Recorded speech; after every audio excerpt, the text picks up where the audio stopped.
इसे पता था कि एक मामूली सा दूध का डब्बा रे के हाथ में आते ही जेल ब्रेक का जरिया बन जाएगा। हालांकि जैसे ही उसने उस डब्बे को खोला, उसमें से एक पतली प्लास्टिक की शीट निकली। जैसे ही उसे बाहर जाने का मौका मिला, उसने फौरन उसे गेट के पासवर्ड लॉक पर चिपका दिया। अब जब गार्ड ने पासवर्ड डाला, उसके फिंगरप्रिंट्स उस पर छप गए। इसके बाद एलिमिनेशन मेथड का इस्तेमाल करके उसने जल्द ही पासवर्ड कॉम्बिनेशन निकाल लिया। लेकिन अब सबसे बड़ी चुनौती यह थी कि गेट के बाहर हाथ कैसे निकाला जाए। उसने पहले तो टॉयलेट पेपर से छोटी छोटी गोलियां बनाई और उनमें टूथपेस्ट लगा दिया। इसके साथ ही एक बड़ी पेपर शीट से उन्हें लपेटकर उसने एक चिपचिपा घूसा तैयार कर दिया। मगर इस सब पर कैमरा की नजर न पड़े, इसलिए उसने पहले ही गार्ड की डेली रूटीन जान ली थी। हर बार जब गार्ड उसे सेल में छोड़ता, वह बाहर जाकर सिगरेट पीता और समय बिताता। इस तरह हर दिन 7 मिनट के लिए मॉनिटरिंग रूम खाली रहता था। यही रे का सबसे बड़ा लूप होल बन गया। हालांकि जेल से भागने के बाद क्या रे जानता था कि सफल जेल ब्रेक के 3 मुख्य एलिमेंट होते हैं। पहला, रूटीन की इंफॉर्मेशन, दूसरा, जेल का लेआउट को समझना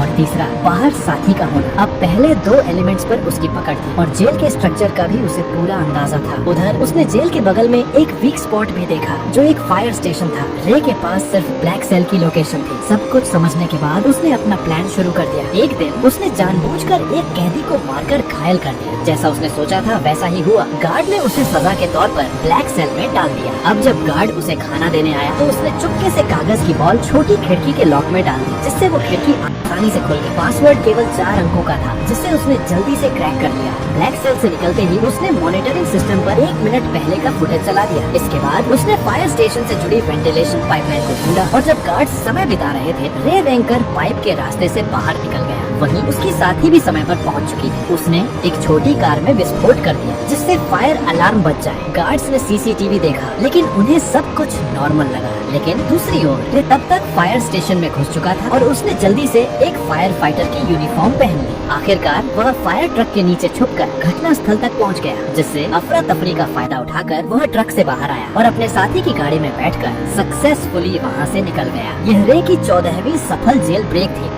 जहां यह खुलासा होता है कि वह कोई नॉर्मल अपराधी नहीं था। उसका असली काम जेलों की सिक्योरिटी सिस्टम को टेस्ट करना था। असल में वह एक सिक्योरिटी कंपनी का ऑनर था, जिसकी वजह से वह नकली कैदी बनकर जेलों में घुसता और अपनी काबिलियत से बाहर निकलकर यह प्रूव करता था कि जेल की सिक्योरिटी सिस्टम में सुधार की जरूरत है या नहीं। वो इतनी जेलों से भाग चुका था कि लोग कहने लगे कि ये बंदा किसी भी जेल को एस्केप कर सकता है। एक दिन CIA के लोग उसके पास आए और कहा कि उसे एक बहुत कड़ी और खुफिया जेल में जाना होगा, जिसका नाम या लोकेशन किसी को बताने का ऑर्डर नहीं था। यह मिशन बहुत खतरनाक था। बावजूद इसके रे मान गया, क्योंकि उसे लाखों डॉलर का यह ऑफर वर्थ इट लगा। कौन जानता था कि पैसा सच में इंसान से कुछ भी करवा सकता है। उन्होंने रे को एक नई पहचान और एक सीक्रेट एग्जिट कोड दिया, जिसका इस्तेमाल वह अगर कुछ गलत हो तो भागने के लिए कर सकता था। जाने से पहले उन्होंने उसके शरीर में एक ट्रैकिंग डिवाइस भी लगाया। जल्दी ही वह दिन आ गया जब उसे जानबूझकर अरेस्ट होना था, लेकिन अचानक कुछ लोगों ने उसे अगवा कर लिया और इलेक्ट्रिक शॉक दे दिया। इससे पहले कि उसे कुछ समझ आता, उन्होंने उसके हाथ से ट्रैकिंग डिवाइस को निकाल दिया और उसे बेहोश कर दिया। जब उसकी आंखें खुली तो उसने खुद को एक अजीब से जेल में पाया, जिसमें हर रूम कांच का बना हुआ था और वहाँ पर हर जगह कैमरा थे। उसके आसपास सभी कैदियों को भी ऐसे ही 24 घंटे सुपरविजन में रखा गया था। यह जेल पूरी तरह से हवा में लटकी हुई थी, जिससे कोई भी कैदी जमीन खोद के भागने का सोच भी न सके। यह देखकर रे को तुरंत समझ आ गया कि वह एक बुरी सिचुएशन में फंस चुका है। वहाँ से जितना जल्दी हो सके निकलने के लिए उसने सीक्रेट कोड बोला, लेकिन जेल का जेलर एक टेढ़े दिमाग का आदमी निकला। उसने बिना कुछ सुने रे को फिर से बंद कर दिया। अब यहाँ ये राज सामने आता है कि जेलर किसी ऐसे आदमी से मिला हुआ था जो रे का दुश्मन था। कुछ देर बाद उसने देखा कि यहाँ के गार्ड्स पूरी तरह से हथियारों से लैस हैं और चेहरे पर काले मास्क लगाकर घूमते हैं और गार्ड्स की संख्या भी कैदियों से कई ज्यादा थी, जिसकी वजह से उनका जब मन करता वो किसी को भी मारने या पीटने लग जाते। वहीं कैदियों को टॉर्चर करने के लिए एक भयानक कमरा बनाया गया था, जहां अंदर जाते ही तेज रोशनी से आंखें चकाचौंध हो जाती थी। इसके अलावा वहां का तापमान भी बहुत ज्यादा था, लेकिन इसके बावजूद वे दर्द को सहते हुए जैसे तैसे पूरे कमरे की जांच पड़ताल करने लगा। तभी मुआयना करते हुए उसकी नजर फर्श पर स्टील प्लेट से जुड़ी कील पर पड़ी। उसी मोमेंट उसके दिमाग में एक आइडिया आया। बाहर निकलने के बाद उसने प्लान बनाना शुरू कर दिया। अब जेल से बाहर निकलने के लिए उसे किसी की सख्त जरूरत थी। जैसे ही उसने अपनी पहचान बनानी शुरू की, थी। तभी टायसन नाम का एक आदमी उससे दोस्ती करने आ गया। उसकी आंखों में अलग ही चमक थी। उसने सीधे पूछा, क्या चाहिए तुझे? रे ने भी कुछ नहीं छुपाया और सीधा कहा, मुझे एक चमकदार आयरन शीट चाहिए जो रोशनी को रिफ्लेक्ट करे, और अगर तुम मुझे ये ला कर देते हो तो हमारी दोस्ती पक्की समझो। इस पर टायसन भी राजी हो गया। इसके बाद वो सीधा जेलर के पास पहुंच गया और उसे उल्टा सीधा कहने लगा, जिससे टेढ़े दिमाग का जेलर गुस्से में आकर उसे वाटर टॉर्चर देने लगा। हालांकि इसी बीच टायसन ने चालाकी से उस कमरे का ड्रेन कवर निकाल लिया। काफी मार खाने के बाद उसने वह कवर रे के हवाले कर दिया। रे को लगा, वाह, यह आदमी तो काफी शातिर खिलाड़ी निकला। टायसन से इम्प्रेस होके उसने अपनी असली पहचान बता दी कि मैं एक जेल ब्रेकर हूँ। इसी के साथ उसने अपना एनालिसिस भी बताया कि इस जेल का स्ट्रक्चर वर्टिकल है, जिसका मतलब यह जेल अंडरग्राउंड में बनाया गया है। दरअसल जब रे टॉर्चर रूम में था तो उसने जमीन के नीचे से पानी की आवाजें सुनी,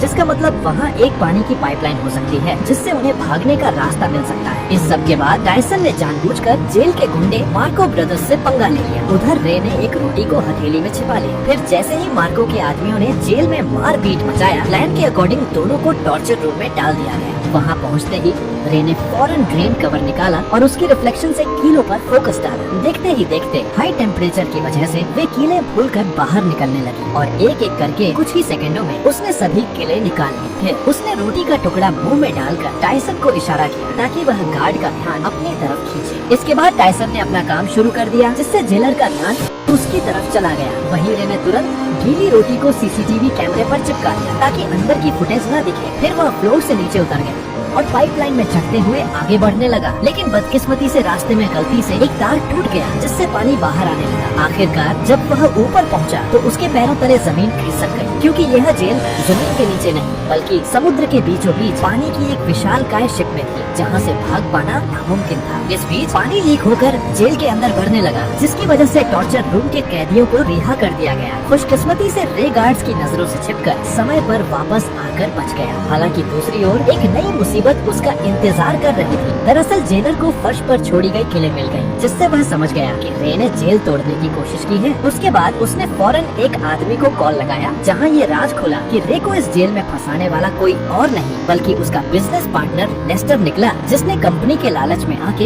यह साजिश रची है। अब अगले दिन किसे पता था कि रे के ऊपर टॉर्चर के बादल मंडराने लगेंगे। जब जब वह सोने की कोशिश करता, गार्ड्स उसे जगा देते और इसका फायदा उठा के वह उसे खूब मारते पीटते भी थे। ऐसे ही कई दिन बीत गए। रे पूरा दिन बेहोशी और थकान में रहता। आखिरकार उसकी हालत देखकर गार्ड्स उसे रोज मेडिकल रूम ले जाने लगे। कितने जख्म, कितनी दर्दनाक यादें, कितनी टूटी उम्मीदें, फिर भी वो अपनी लड़ाई लड़ता रहा। डॉक्टर भी उसे देखकर दंग हो जाता था। कुछ दिनों के बाद टॉर्चर का सिलसिला खत्म हो गया और उसने फिर से प्लान बनाना शुरू कर दिया। दरअसल खाना खाने के बहाने वह टेबल के नीचे चोरी छुपे एक डायरेक्शन बताने वाली डिवाइस बनाने लगा। इसी दौरान उसने मार्को से मिलकर उसे अपनी टीम में शामिल कर लिया, जिसके बाद तीनों ने मिलकर एक ताबड़तोड़ प्लान बनाया। प्लान के हिसाब से मार्को भाई ने जेलर से झूठ बोला कि मेरे पास खुफिया जानकारी है जो मुझे डेक पर जाके पहुंचानी है। ये सुनते ही जेलर ने उसे डेक पर जाने की परमिशन दे दी। अब वहां पहुंचते ही मार्को ने डायरेक्शन डिटेक्टर से मेजर करना शुरू कर दिया, मगर रे के लिए इतना काफी नहीं था। उसने नोटिस किया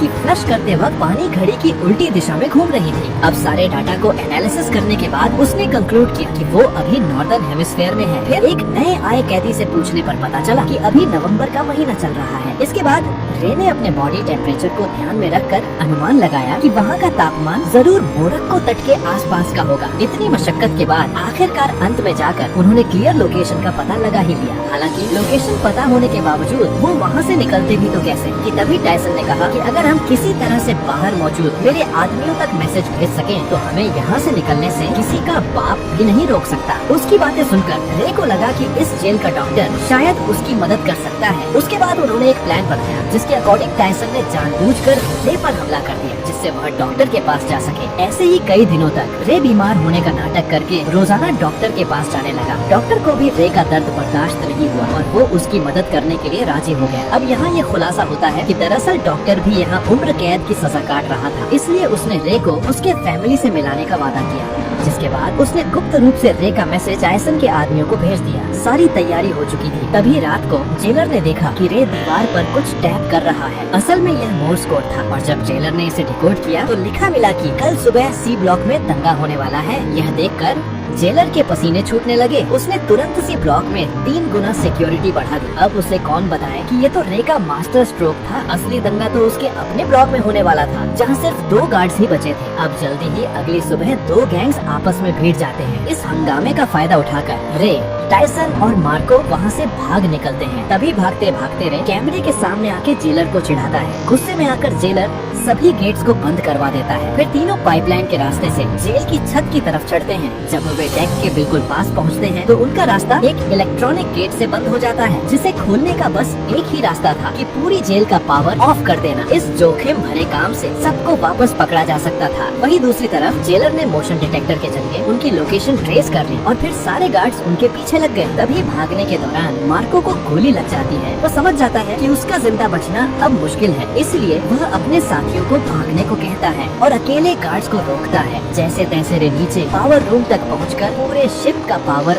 ऑफ कर देता है और ऊपर गेट खुलते ही टायसन तुरंत डेक तक पहुंच जाता है। खुशकिस्मती से वहाँ हेलीकॉप्टर भी पहुंच चुकी थी, लेकिन टायसन के मजबूत इरादों की वजह से वो रे को अकेला छोड़कर जाता भी तो कैसे। उसने मशीन गन उठाई और सामने आने वाले गार्ड्स पर गोलियां चलानी शुरू कर दी। वहीं दूसरी तरफ रे छुपकर पानी के एक टैंक में घुस गया, जहां उसे ढूंढ पाना मुश्किल था। यह देखकर जेलर ने तुरंत आदेश दिया कि शिप को दोबारा रिस्टार्ट करो, जिससे जिस पानी के टैंक में रे छुपा था वह अपने आप फ्लश होने लगा, जिससे वे फौरन समुद्र में जा गिरा। रे का दिमाग देखकर जेलर के तो होश ही उड़ गए। वहीं इधर टायसन ने एक बंदूक उसकी तरफ फेंकी। रे ने तुरंत कैच किया और कुछ गोलियां फायर कर दी, जिससे जेलर के पीछे रखे तेल के ड्रम फट गए। इसी के साथ जेलर की वही मौत हो गई। अब सब कुछ शांत हो गया और वो दोनों अफ्रीकन तट पर पहुंच गए। अचानक सामने से एक गाड़ी आई, जिसमें से एक लड़की उतरी। वह लड़की और कोई नहीं बल्कि जेसिका निकली, जिसने रे को यह मिशन का ऑफर दिया था। तब रे को पूरी बात समझ आई। यह सारा प्लान टायसन की बेटी का था। जेसिका ने अपने पिता को बचाने के लिए उसे जेल में भिजवाया था और रे की चालाकी से उसे बाहर भी निकलवा लिया। आखिरकार रे के चेहरे पर एक प्यारी सी मुस्कान खिल उठी और ऐसे ही संघर्ष और हार न मानने के जज्बे से वह लोग अपने परिवार से वापस मिल सके। और यही मुलाकात इस